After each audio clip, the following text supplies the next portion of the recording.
भड़काऊ video photo social media में किसी भी तरह का पोस्ट ना करें। पलामू एसपी चंदन कुमार सिन्हा।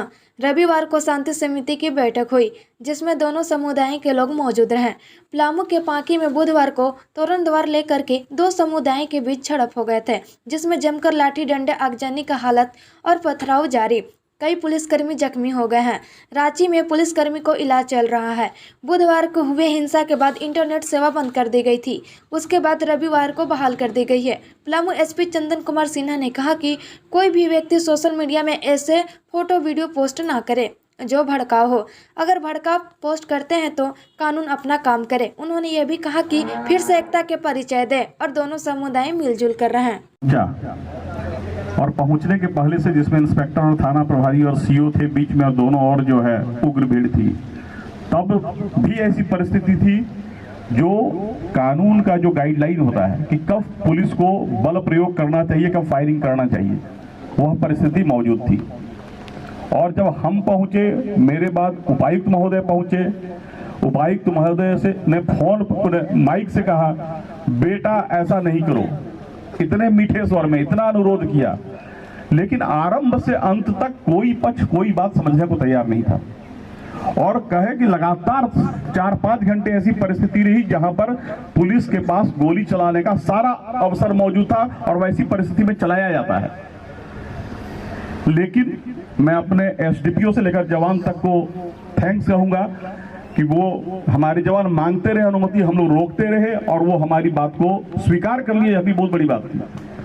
आज हमारा 2 जवान रिम्स में भर्ती है, शायद आपको नहीं पता होगा। माथे पे चोट है, सीटी स्कैन हो रहा है, बहुत कुछ हो रहा है। यह बहुत सौभाग्य की बात थी कि फायरिंग नहीं हुई, नहीं तो आज घटना कितनी बड़ी होती ये आप लोग नहीं सोच सकते।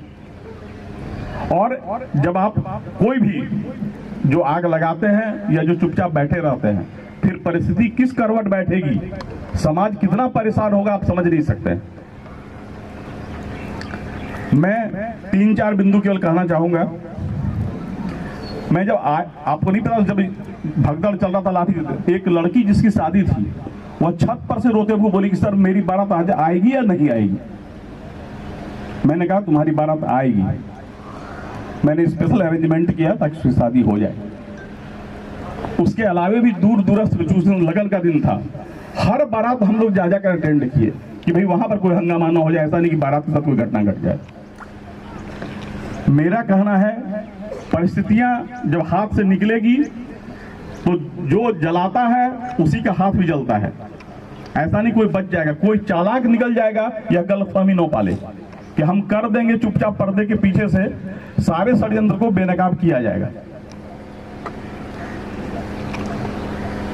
एक मैं जरूर आपको बताऊंगा, बार बार लोग कह रहे हैं निर्दोष निर्दोष। हमारे पास बहुत सारे स्रोत हैं। पहला तो आंखों से हम लोगों ने बहुत देर 4 घंटे देखा है, तो हमारे आंखों में कैद है कौन बदमाशी कर रहा था।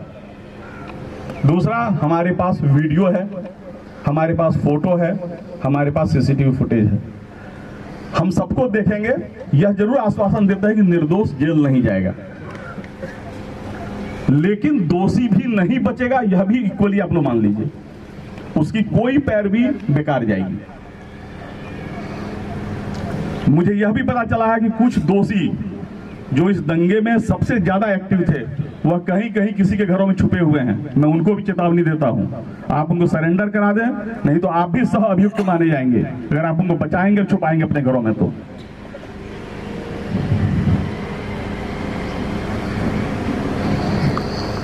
एक मैं कहूंगा, थोड़ा इस बात पर ध्यान देना होगा। आज बहुत सारे माँ बाप रो रो कर हमको फोन कर रहे हैं, सर मेरा बेटा निर्दोष है। अगर आप संगति नहीं सुधारिएगा, उपद्रवियों के साथ दोस्ती बच्चे को छोड़िएगा, तो घटना के दिन वो कहां मौजूद रहेगा और कहां फंस जाएगा आप नहीं जानते हैं। बाद में रोने से कोई फायदा नहीं होगा। तब तो हर आदमी निर्दोष है। हम तो बोलते हैं कि आप दोषी का लिस्ट हमको दे दीजिए, हम निर्दोष छोड़ देंगे। आप ये जान के वो निर्दोष है, लेकिन आप ये नहीं जानते दोषी कौन है। तो जब जानेंगे, दोनों जानेंगे ना।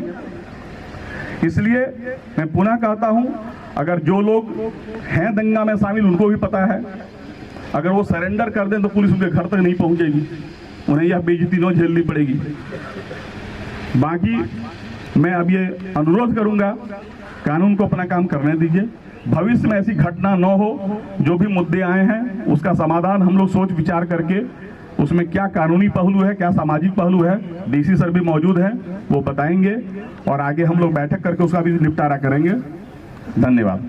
बाकी शुभकामना है कि जल्दी बाजार खुले, इंटरनेट चालू हो गया है और खुलने के बाद भी लोग सामान्य तरीके से जिए, ये मेरी शुभकामना है और हम लोग उसके लिए बिल्कुल सीरियस हैं। आप देख रहे हैं 5 दिन से मैं पांकी में हूं, हमारे सीनियर ऑफिसर हैं, आईजी साहब 5 दिन से यहीं पर हैं, पुलिस मुख्यालय सीरियस है।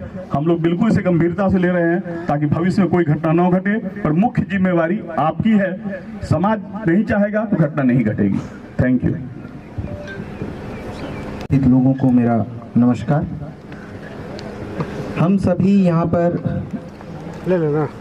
पिछले 4-5 दिनों से उपस्थित हैं और किस कारण के लिए उपस्थित हैं वह बहुत ही दुखद है।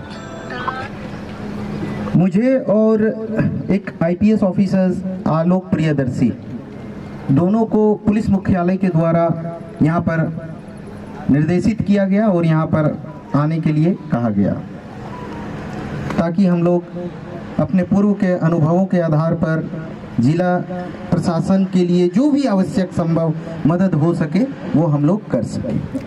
लेकिन किसी भी प्रकार से विधि व्यवस्था की जो विधि व्यवस्था को बनाए रखना है उसमें किसी तरह की कोई कमी नहीं की जाएगी। पुलिस मुख्यालय को लगातार हम लोग अपडेट करते रहे।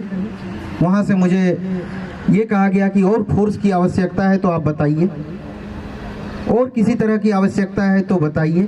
लेकिन यहाँ पर जिस तरीके से चीज़ों को संभाला गया वो अपने आप में बहुत ही काबिले तारीफ है। इसके लिए मैं जिला के अभिभावक उपायुक्त महोदय को और एसपी साहब को बहुत ही धन्यवाद देता हूँ। लेकिन आप लोगों को ये सोचना होगा कि अभी जो बातें आई, जो क्षण के बातें आई इतने सारे वक्ताओं के बाद से, ये सभी बातें आपके ही समाधान का हिस्सा है। आप एक बेहतर पांकी बनाने में इन बातों को आपको एक समाधान ढूंढना होगा।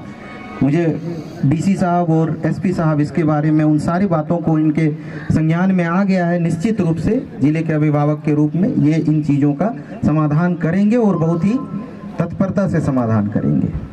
मैं यही कहूँगा कि इस देश में कानून का शासन स्थापित है, पांकी भी कानून से ही चलेगा।